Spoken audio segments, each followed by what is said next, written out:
যে সমস্ত কারণে আমাদের বাগানের গাছগুলিতে বিভিন্ন রোগ দেখা দিচ্ছে তার অন্যতম এবং প্রধান একটি কারণ পাত্রের মাটি স্যাঁতসেঁতে হয়ে যাওয়া। এবার আমাদের জানতে হবে মাটি কেন স্যাঁতসেঁতে হয় এবং কি করলে এই স্যাঁতসেঁতে ভাব থেকে আমরা আমাদের টবটাকে রক্ষা করতে পারবো। মোট কথা হচ্ছে মিডিয়াটা যেন ঝুরঝুরে একটু শুকনো শুকনো ভাব থাকে, আবার তার মধ্যে আর্দ্র ভাবটাও যেন বজায় থাকে। এটা যদি আমরা করতে পারি আমাদের গাছগুলিকে অনেক রোগের হাত থেকে রক্ষা করতে পারবো। আমার এই পাত্র দেখে বুঝতে পারছেন গুঁড়িতে আমি জল দিয়েছিলাম আজ থেকে 2 দিন আগে, এখনও কিন্তু ভিজে ভিজে ভাব আছে। এই ভিজে ভাবটা মানেই হলো এখান থেকেই জন্ম নেয় স্যাঁতসেঁতেটা। আর স্যাঁতসেঁতে অন্য কিছু নয়।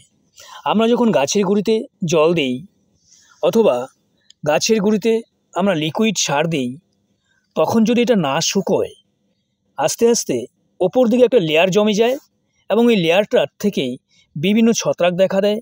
সেই ছত্রাক টবের মাটিতে আক্রান্ত হয় এবং পরিশেষে টবে যে গাছটা আছে সেই গাছটাও বিভিন্ন রোগে আক্রান্ত হয়ে পড়ে।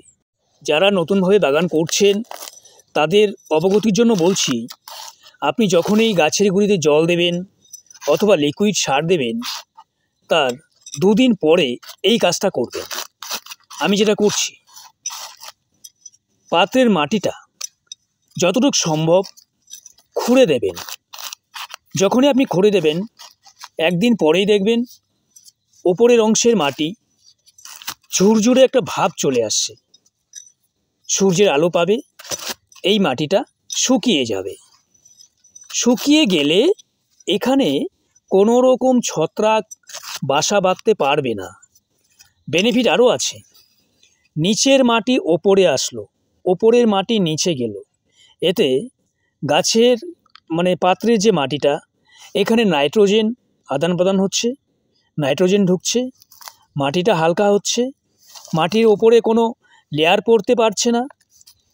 এতে কিন্তু গাছের অনেকটা সুবিধা হচ্ছে।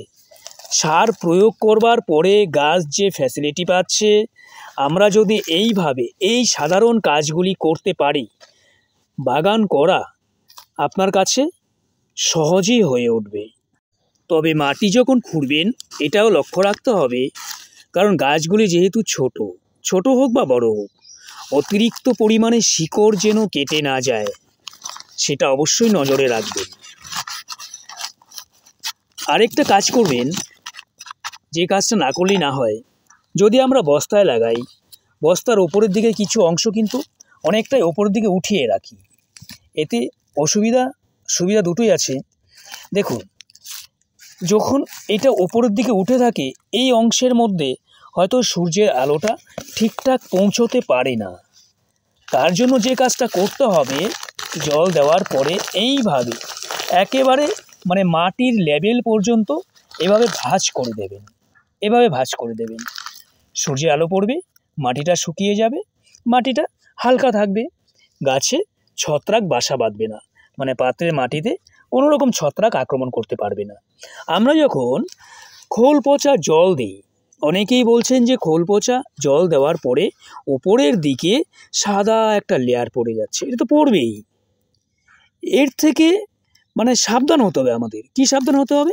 আজকে দিলেন, কালকে এইভাবে খুঁড়ে দেবেন, একটু হাতিয়ে দেবেন, দেখবেন কোনো লেয়ার পড়বে না, সাদা আস্তরণ পড়বে না, ছত্রাক বাসা বাঁধবে না। এভাবেই আমাদের গাছগুলিকে রক্ষা করতে হবে। আর যেটা সুবিধা হচ্ছে, খুঁড়ে দেওয়ার পরে টবের মাটিতে কোনো রকম আগাছা জন্ম নিতে পারবে না। এটা একটা বেনিফিট।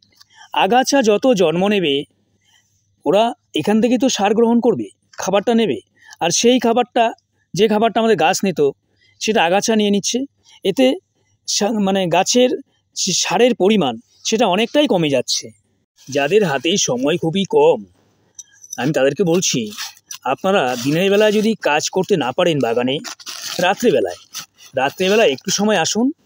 বেশি সময় তো লাগে না, জাস্ট যে কাজগুলি আপনি মনে করছেন যে এগুলি করতে হবে, 1 ঘন্টা সময় দিন, আধা ঘন্টা সময় দিন, কাজ হয়ে যাবে। আমি যেমন দিনের বেলায় আজকে একদম সময় পাইনি, জল দিয়েছিলাম, খুঁড়ে দেওয়ার সময়টা পর্যন্ত পাইনি, তাই রাত্রেবেলাতেই করে নিচ্ছি। এইভাবে করে দেবেন, ইচ্ছে থাকলে সব কিছুই করা যায়, এই কথাটা মনে রাখবেন।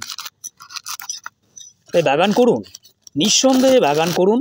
সময়ের অভাব কখনোই হবে না, শুধুমাত্র ইচ্ছে শক্তিটা আপনার বজায় রাখতে হবে। শুধুমাত্র এই তথ্যটাই শেয়ার করবার ছিল, বাগানের কিছু খুঁটিনাটি বিষয়, যেগুলি করলে আপনি খুব কম খরচের মধ্যে এবং ভালো একটা গাছ তৈরি করতে পারবেন। সেই গাছে ফুল ফল আশানুরূপই পাবেন। খরচ কম করুন এবং সাধারণ যত্নগুলি বাগানে বজায় রাখুন।